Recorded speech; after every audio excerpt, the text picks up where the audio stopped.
Hello guys, good morning. Itong video na to,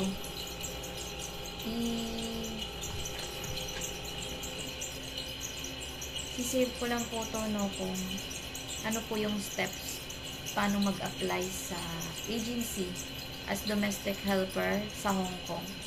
Kasi ako po, decidido na po talaga akong mag-apply. Kasi syempre, marami tayong mga bayaran. So, yung purpose ko po talagang mag-abroad is para makabayad ng utang, tapos yung anak natin ay makatapos. Pero ang pinaka-goal ko po talaga is mabayaran yung mga utang ko. Kasi syempre sa Pilipinas, kahit naman na medyo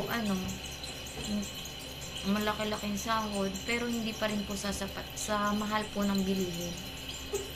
Kaya bukas, may interview po ako sa agency. So, may broker po na pupunta sa agency at mag-interview. So, sana po makapasa po ako bukas at magkaroon na rin ng employer. Then, kung sino po yung gustong mag-apply as DH sa Hong Kong, pwede pong ibigay ko yung agency na in-applyan ko.